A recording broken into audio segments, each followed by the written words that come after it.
आत्महत्येस प्रवृत्त केल्याप्रकरणी फरारी असलेला संशयितास शहर गुन्हे शाखा युनिट क्रमांक 1 च्या पथकाने मुंबई येथे वेषांतर करून थरारक कारवाई करत जेरबंद केले।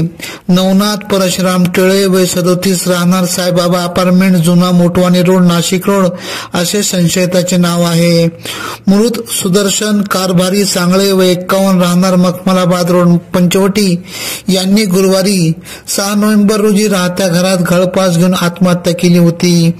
मृत्यूपूर्वी लिहिलेल्या चिठ्ठीत संशयित नवनाथ परशुराम टिळे आणि राम किसनराव शिंदे यांनी आर्थिक फसवणूक केल्याने आत्महत्या करत असल्याचा उल्लेख केला होता। या प्रकरणी पंचवटी ठाण्यात गुन्हा दाखल करण्यात आला होता। गुन्हे शाखा युनिट 1 च्या पथकातील अधिकारी अंमलदार संशयिताचा शोध घेत होते।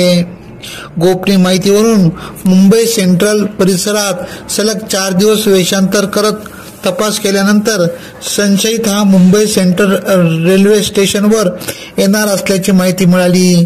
त्या अनुषंगाने रविवार 23 नोव्हेंबर रोजी रात्री सुमारे 1:30 वाजेच्या सुमारास सापळा रचत संशयित नवनाथ परशुराम टिळे या शिताफीने ताब्यात घेतले। प्राथमिक चौकशीस त्याने साथीदारासह आर्थिक फसवणुकीची कबुली दिली।